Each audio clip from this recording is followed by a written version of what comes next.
ini saya akan menjelaskan mengenai studi kasus paspor dan surat perjalanan laksana paspor. Yang pertama, studi kasus paspor. Salah satu jenis paspor adalah paspor diplomatik. Lalu, apa saja sih keistimewaan paspor diplomatik seperti yang diterima oleh BTS? 7 anggota BTS mendapatkan paspor diplomatik dari Presiden Korea Selatan Moon Jae-in pada Selasa 14 September 2021. Dilansir dari situs berita All K-pop, penyerahan paspor diplomatik dilakukan oleh Blue House Seoul. Pemberian paspor diplomatik karena Presiden Moon akan mengajak BTS menghadiri sidang umum Perserikatan Bangsa-Bangsa atau PBB. Sidang umum berlangsung 20 September 2021 di New York.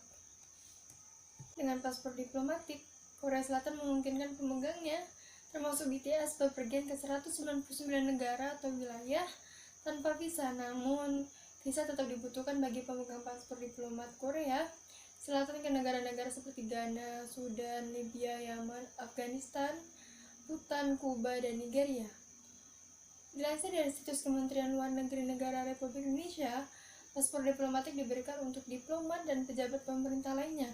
Paspor diberikan untuk tugas yang berhubungan dengan perjalanan internasional dan pendampingnya. Nah, kemudian studi kasus yang kedua, Cina resmi meluncurkan paspor vaksin COVID-19. Cina termasuk negara pertama di dunia yang mengeluarkan paspor vaksin yang menunjukkan rincian inokulasi COVID-19 serta hasil tes asam nukleat dan antibodi.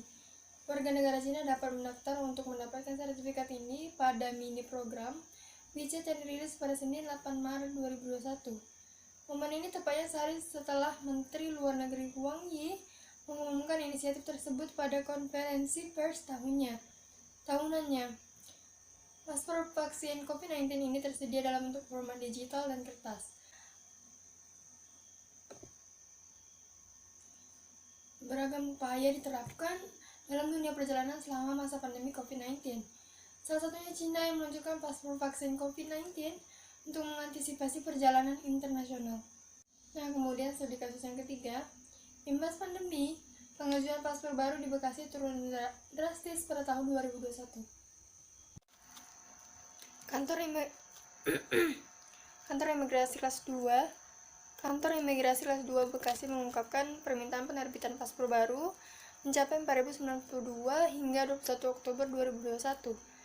Teknologi Informasi dan Komunikasi Imigrasi kelas 2 Bekasi, Denis mengatakan angka tersebut turun cukup jauh dibandingkan dengan pengajuan pada 2020 akibat pembatasan COVID-19.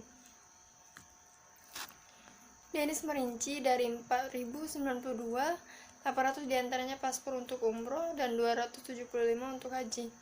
Sementara itu pada 2020 tercatat sebanyak 24.332 orang mengajukan paspor, 4.375 diantaranya untuk umroh dan 143 untuk haji.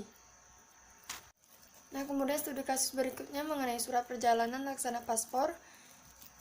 Yang pertama, mengenai cegah buruh lewat jalan tikus, pemerintah akan terbitkan surat perjalanan laksana paspor. Pemerintah akan menerbitkan surat perjalanan laksana paspor bagi buruh migran tanpa dokumen agar dapat pulang lewat pintu resmi. Selama ini buruh itu diduga pulang melalui jalur tikus. Untuk menghindari petugas, hal ini dikhawatirkan bakal menyulitkan petugas melacak kontak terkait penularan COVID-19. Menteri Dalam Negeri Tito Karnavian dari Batam Sabtu pada tahun 2001 mengatakan akan segera berkomunikasi dengan Menteri Luar Negeri untuk menerbitkan surat perjalanan laksana paspor atau SPLP bagi buruh migran tanpa dokumen. Nah, kemudian studi kasus berikutnya, calon haji via Filipina Hidayat dibekali surat perjalanan laksana paspor. Hidayat 57 tahun dan istrinya Sayati 53 tahun tak hanya batal berhaji tahun ini dan sempat mendekam di penjara, tapi juga kehilangan paspor mereka. Namun, mereka bersyukur KBRI di Filipina memberikan surat perjalanan laksana paspor atau SPLP. Hal ini disampaikan Hidayat saat ditemui di rumahnya di Jalan Imogiri, Barat Rabu pada tanggal 7 bulan 9 tahun 2016. Hidayat kemudian menunjukkan selembar SPLP kepada wartawan. Tertulis di dalamnya, surat tersebut dikeluarkan di Manila pada 2 September 2016 dan berlaku hingga 1 September 2017. Surat tersebut ditandatangani oleh Kepala Perwakilan Republik Indonesia, Koordinator Fungsi Protokol, dan Konsuler Wibinarto Ingenius. Studi kasus berikutnya, staf terkena COVID-19 Indonesia hentikan layanan KBRI Kuala Lumpur. Pemerintah Indonesia menghentikan sementara layanan di Kedutaan Besar Republik Indonesia atau KBRI Kuala Lumpur karena beberapa staf terinfeksi COVID-19.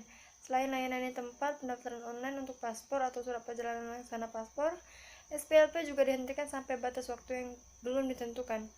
Penutupan belum tahu sampai kapan. Pendaftaran online di stop dalam demi kebaikan semua pihak serta meningkatkan standar pelayanan sesuai protokol kesehatan. Maka sementara waktu KBRI akan menutup layanan mulai dari hari Jumat 24 September 2021 hingga pemberitahuan selanjutnya. Terus pengumuman KBRI Kuala Lumpur melalui Instagram mereka.